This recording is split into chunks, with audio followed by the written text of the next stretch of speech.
João capítulo 21. Então Jesus enche de novo o barco de Pedro. E quando Jesus enche o barco de Pedro, Jesus vai dizer para Pedro: ora Pedro, apacenta as minhas ovelhas. Interessante isso. Ele não é convidado para o ministério no fracasso, ele é convidado para o ministério na hora ele está com sucesso. Por quê? Porque Jesus convida Pedro depois que Pedro está com um barco vazio. Por que Jesus não convida Pedro, ou melhor, um barco cheio? Por que Jesus não convida Pedro quando ele está com um barco vazio? Jesus convida Pedro quando ele está com um barco cheio. Por quê? Porque ele agora tem que deixar, ele agora tem que renunciar. Então, homens e mulheres de Deus, e querem fazer a obra de Deus, e querem fazer na terra, gerar na terra os planos de Deus. Homens e mulheres de Deus, e querem gerar na terra os planos de Deus. Homens e mulheres de Deus, e querem gerar na terra os planos de Deus. Preciso entender a importância da renúncia, do renunciar. Então, Pedro tem um barco cheio, e agora quando o barco está cheio, ele tem que deixar. Quando o barco não está cheio, não tem que deixar. Então às vezes a gente pensa que Jesus vai nos chamar justamente naquele momento da maior derrota. Então Jesus abençoa a asa de Sansão, na verdade a asa de Manoá, né? Sansão não existe ainda. Jesus abençoa aquela asa, aquela família, com aquilo, e ele vai ter para ele depois. A Bíblia diz de Ana sofria muito porque não tinha filhos, e Deus foi e deu um filho a Ana. E por que Deus deu um filho a Ana? Porque Deus iria abençoar a Ana somente por isso, irmãos. Quando você lê o contexto da vida de Ana, de Samuel, me responda. Me responde.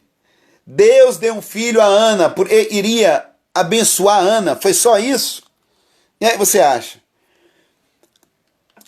Quando você lê o contexto de Samuel, é aí você vê um cenário terrível, um cenário de treva. Você vê um cenário onde o povo de Deus estava se afastando de Deus por causa do sacerdote. O sacerdote Eli estava desviado. Era um tempo de treva, era um tempo de escuridão. A Bíblia diz que naqueles dias não tinha palavra, não tinha revelação. A Bíblia diz que naqueles dias não tinha visões. A Bíblia diz que naqueles dias a palavra de Deus era raríssima, não tinha pregação, não tinha oração, não tinha nada. Aí naquele contexto, Deus olha para o sacerdote velho, ordo. A Bíblia fala isso, ele era velho, ordo, e não tem problema com ordo, viu? Eu sou gordinho também. Mas era para dizer sobre um homem estático, um homem que não se movia, um homem imobilizado. Não tem a ver ali com questão de peso. Mas apesar de ali estar falando do peso dele, do corpo, mas era uma figura para apontar de um sacerdote imobilizado, um sacerdote que já não mais se movia como Deus esperava. Então essa era a situação. Então, e Deus é num cenário desse? Deus simplesmente é dar um filho para uma família? Não, irmãos, tem um quadro maior. Tem um quadro maior, tem algo maior acontecendo, tem um contexto. A Bíblia diz, de eternidade a eternidade, ele é Deus. Ele anuncia o fim desde o começo. Então ele já estava vendo todas as coisas. Então aí acontece, Deus iria um sacerdote. Deus iria um homem segundo o seu coração para levantar naquela nação.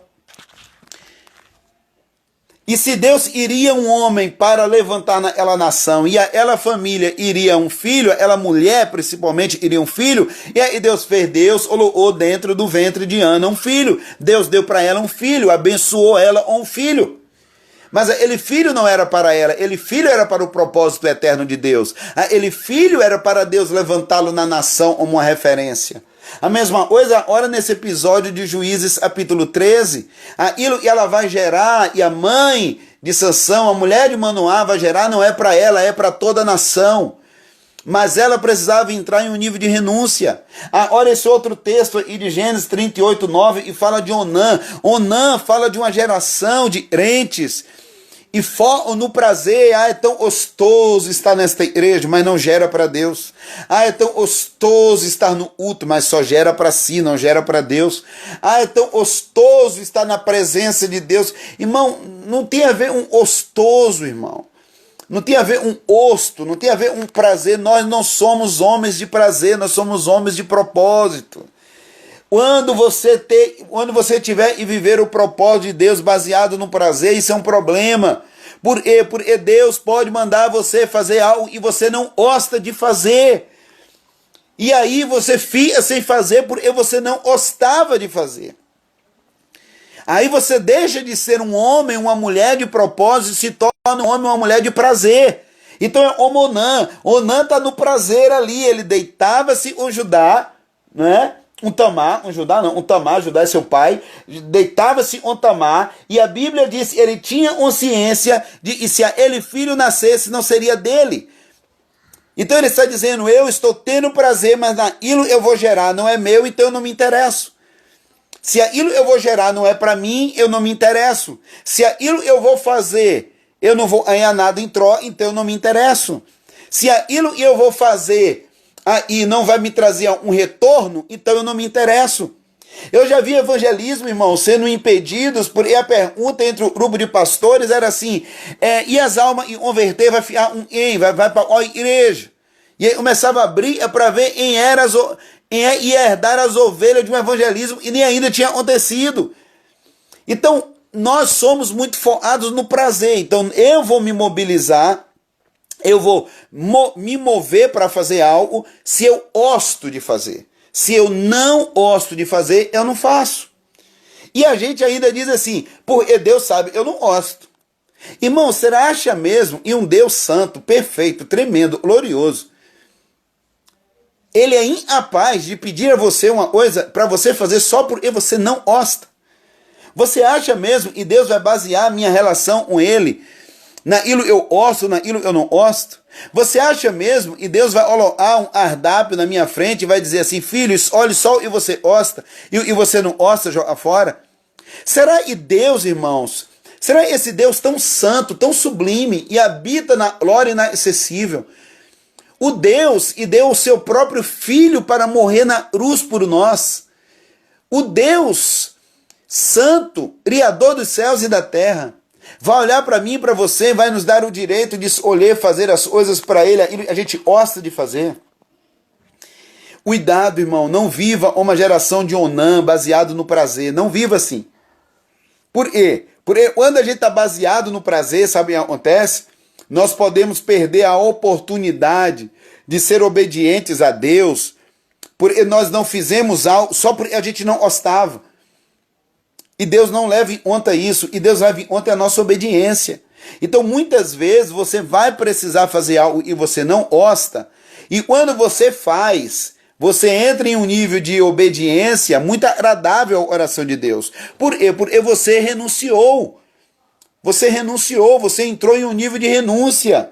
Você escolheu fazer algo e você não gostava para alegrar o coração do seu Deus, para ser obediente ao seu Deus. Então a Bíblia diz, e Onã, cada vez que tinha relações sexuais com a viúva do seu irmão, ele deixava que o esperma caísse no chão. Era um homem que não perdia a oportunidade de ter o prazer, mas ele pegava o seu esperma e jogava no chão. Ou seja, o seu prazer não gerava nada. O prazer dele não gerava nada. Ele era um homem baseado apenas no prazer. E a Bíblia diz que Deus fez o quê? Deus o matou. Não busque prazer e realização na igreja, nos homens, no pastor, em projetos terrenos. Não busque prazer em nada disso. Tudo que você precisa está em Jesus. Muitos de nós nos frustramos. Por que nós nos frustramos? Essa pergunta é fácil, né? Por que nós nos frustramos? Nos frustramos porque colocamos expectativas em lugares e pessoas. E não é nem colocamos em lugares e pessoas erradas, não é nem isso, é porque colocamos em pessoas e lugares. E pessoas e lugares, principalmente pessoas, sempre terão suas falhas, não é? Não busque prazer e realização na igreja ou em homens. Tudo e você precisa estar em Jesus. Somente Jesus te leva ao Pai. Somente Jesus te leva ao Pai. Então, a igreja não é para lhe dar prazer, mas é onde nós somos empurrados para morrer. Nós somos empurrados para morrer diariamente. Às vezes você vai estar em um lugar, irmão, você não gosta de estar ali. Mas Deus mandou você estar ali. E tudo mais na sua vida vai depender disso. Uma escolha e não foi baseada no prazer. Então, se eu estou gerando apenas pelo prazer, eu vou experimentar a derrota, a morte. E não é a morte do eu, não é? É a morte mesmo. Então a Bíblia diz que Deus matou Onã, porque Onã era um homem baseado no prazer e não no propósito. Então nós precisamos nesse dia, nós precisamos lembrar da vela. Lembra da vela? Você deve ter uma vela aí guardada na sua asa, né? Se não, sempre tenha uma vela. É importante ter uma vela em asa. Então, quando você imagina a vela, quando ela é acesa, para que existe uma vela? Para que existe uma vela? Uma vela existe para um propósito somente. Ser colocado fogo nela em um momento de escuridão. Tem gente que nem lembra de comprar vela. Só lembra quando a energia elétrica para. Aí todo mundo sente falta da vela. Mas normalmente ninguém sente falta da vela. Você vai comprar sua compra lá no mercado, você nunca lembra de vela. Nunca lembra de vela. Você só se lembra da vela no momento e a energia elétrica acaba. Mas a vela existe para isso. Existe exatamente para isso. Então, se a vela fosse uma pessoa, a vela tivesse sentimentos, vamos dizer, e você fosse a vela, como é que você ia se sentir, hein? Como é que você ia se sentir sendo lembrado só nos momentos e aquela pessoa já buscou todas as alternativas e porque não encontrou solução, buscou em você? Como você se sentiria? Hã? Aleluia! Como você se sentiria? Então, a vela é isso. A vela, ela tem um propósito, ela foi criada para um propósito, e ela está inteirinha ali, aí você põe o fogo nela e ela vai queimando. Ela vai queimando, ela vai queimando, e à medida que ela vai queimando, ela vai morrendo, ela vai deixando de existir. Mas o segredo da vela para mim e para você é justamente esse, porque a vela, ela cumpre o propósito para o qual ela existe à medida que ela morre. Se a vela está lá guardadinha no armário, ela não cumpriu o propósito dela. Então ela não morreu ainda, mas também não cumpriu o propósito para o qual ela existe ainda. O convite de Jesus para a morte, quando Jesus diz tome a sua cruz, Jesus está dizendo eu quero que você morra. Eu quero que você morra. Não é eu quero que você pare de respirar, entre no caixão, no cemitério, 7 palmos debaixo da terra. Não é disso que Jesus está falando. Jesus está dizendo eu quero que você morra. E não é suicídio também. Não é suicídio também. Por quê? Porque ninguém se crucifica sozinho. Todo mundo precisa de um arrasto, irmão. Todo mundo precisa de um arrasto. Então você pode até pegar uma cruz, põe aí a madeira nesse braço aí, com essa outra aí você pega o martelo, pega o prego e pam, pam, pam. E esse segundo braço aí, como é que você vai prender? Como é que você vai prender as pernas? Você sempre vai precisar de alguém para ser teu arrasto. Você sempre vai precisar de alguém para te ajudar nesse processo de crucificação. E é por isso que Jesus usa umas pessoas, é por isso que Jesus coloca umas pessoas em nossas vidas. E a gente reclama, a gente pede a Deus, oh Deus, tira essa pessoa da minha vida. Oh Deus, tira essa pessoa da minha vida, Deus. Essa pessoa está me dando trabalho, Deus. Essa pessoa é um problemão na minha vida. Mas como eu e você, queridos, vamos ser crucificados sozinhos? Não existe autocrucificação. O processo de crucificação vai sempre envolver outras pessoas. Então Deus sempre tem um arrasto para a minha vida e para a sua vida. Deus vai sempre usar alguém e nesse processo vai estar nos empurrando para a cruz. Então vamos voltar ao exemplo da vela. Como a vela cumpre o propósito para o qual ela existe. A vela cumpre o propósito para o qual ela existe à medida que ela morre. À medida que ela vai morrendo, ela morre queimando. Amém? Ela não morre murmurando, ela não morre em derrota, ela morre no fogo, aleluia, mas ela morre. Então esse processo de morrer para si mesmo, vai diminuindo você, mas te levando ao propósito. Aleluia, amém? Esse processo dói, sempre dói.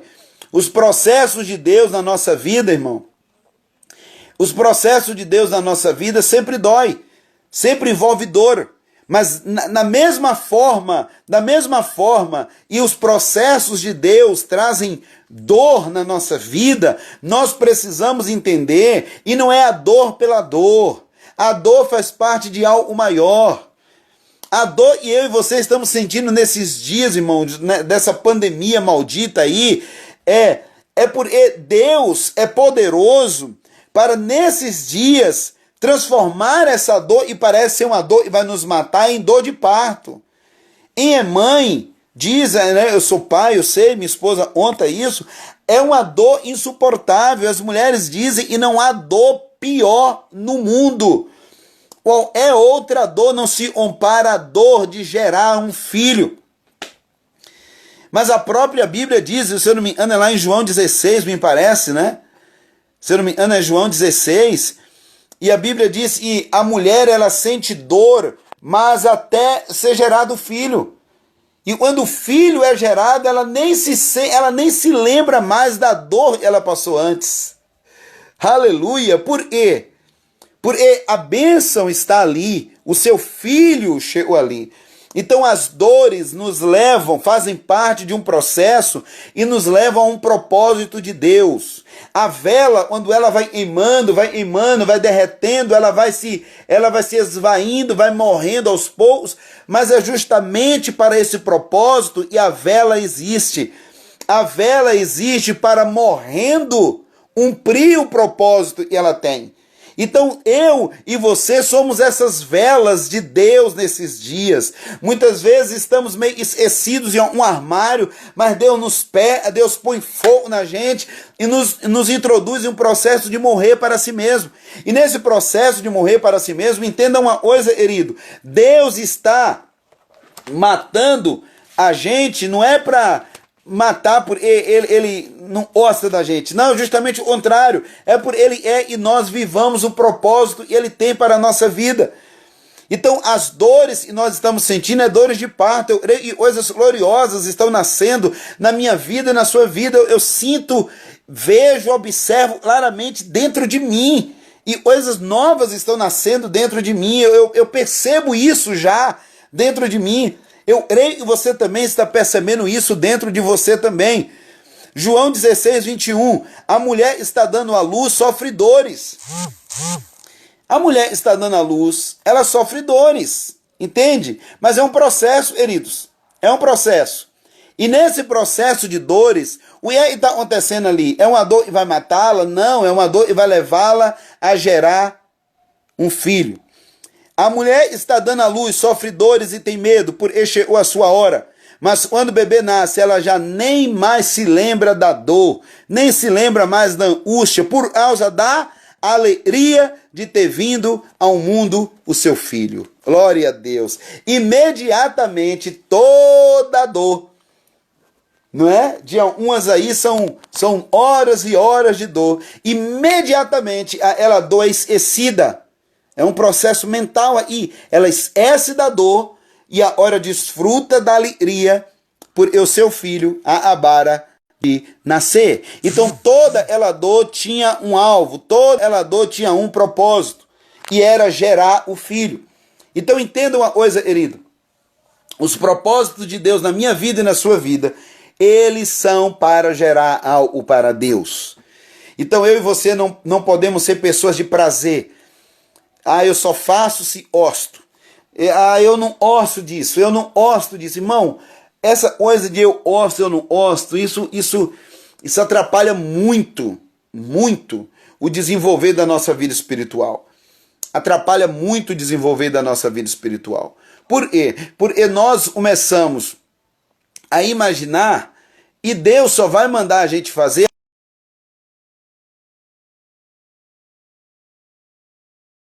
Vai mandar a gente fazer uma coisa que a gente não gosta. Não, Deus é bom.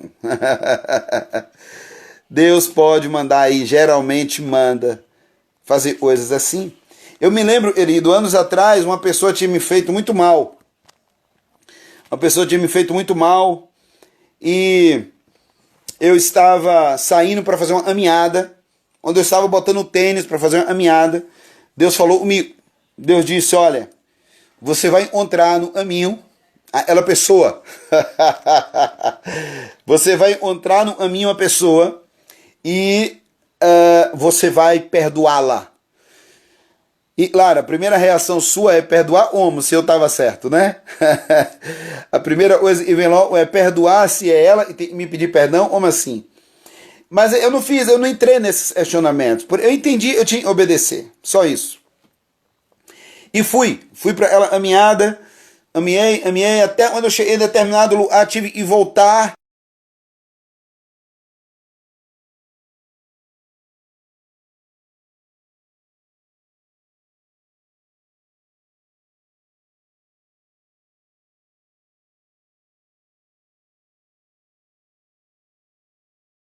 Pessoa estava no Aixa. Essa pessoa estava no Aixa do mercado. E aí, quando eu olhei, ela olhou para mim e o olhar se cruzou exatamente na mesma hora. Se eu quisesse me livrar daquilo ali, ai meu Deus, e me livrar não dava mais também. Por eu olhar se cruzou assim, e aí eu imediatamente parei, olhei, dei um sorriso, ela respondeu com um sorriso, eu disse, eu vou atravessar a rua para fazer, e Deus mandou eu fazer. Eu iria fazer, irmão? Não. Aquilo era algo gostoso para mim? Não era. Puxa, eu tô certo numa coisa, Deus está mandando você pedir perdão à pessoa. Será que Deus não se toca e Ele está fazendo comigo, não está certo? Será que Deus não se toca e, puxa vida, e é isso? Não, irmão. Se você entrar nesses questionamentos com Deus, você perde. Porque Jó perdeu. Leia Jó 35, 36, 37. Você vai ver. E Jó questiona. Aí ele começa a perder.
E a hora eu pude fazer isso. Irmãos, deixa eu concluir em 2 Coríntios 5:15. Então, Deus pode pedir a você perfeitamente coisas que você não gosta.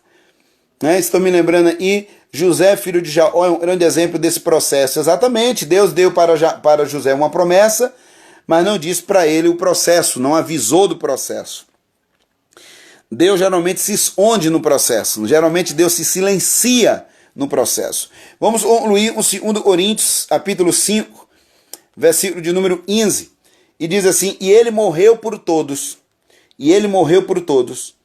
para que a eles que vivem, já não vivam mais para si mesmos, mas para ele e por eles morreu e ressuscitou. Olha que coisa interessante isso aqui, né? Ele morreu por todos. E por que ele morreu por todos? Ele morreu por todos, para que a eles que vivem já não vivam mais para si mesmos. Então, queridos, nós precisamos entender e esse convite de morrer, de dar cruz, é não viver mais para si mesmo. Não viver mais para si mesmo. Viver agora para Deus. Então ele morreu por todos, para eles e vive, já não vivo mais para si mesmos, mas para ele e por eles morreu e ressuscitou. Por aí nós vamos obedecer a tudo isso, e nós vamos obedecer a tudo isso, porque nós estamos fazendo para ele. Não vivam mais para si, mas para ele, e por eles morreu e ressuscitou. Está falando a respeito de Jesus. Amém? Deus te abençoe, Deus te guarde, obrigado por ter acompanhado essa live, e a palavra de Deus, viva, eficaz e poderosa, possa te abençoar e te alcançar nesta noite, em nome de Jesus. E você seja uma pessoa de propósito e não de prazer. Foque mais no propósito e você está gerando do que no prazer e você está vivendo momentaneamente.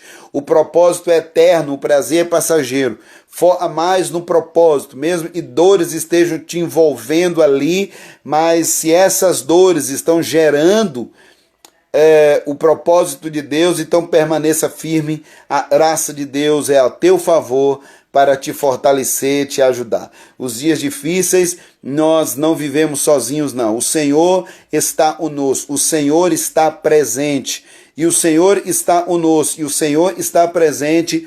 Ele nos consola, Ele nos fortalece, Ele nos anima, amém? Ele não nos deixa morrer no deserto. Eu oro para que você não morra no deserto. Eu oro para que você foque mais no propósito e no prazer. A geração do deserto morreu toda, todos morreram. Só Josué e Caleb entraram, todos saíram do Egito, porque eles focavam mais no prazer. Então eles estavam sempre reclamando daquilo e lhes faltava. Sempre reclamando do e lhes faltava. Eles não paravam para dizer, gente, vamos fazer hoje um culto em ações de graça pela nuvem. Gente, vamos fazer hoje um culto em ações de graça pelo pão e aí ontem e na porta da tenda. Gente, vamos fazer um culto em ações de graça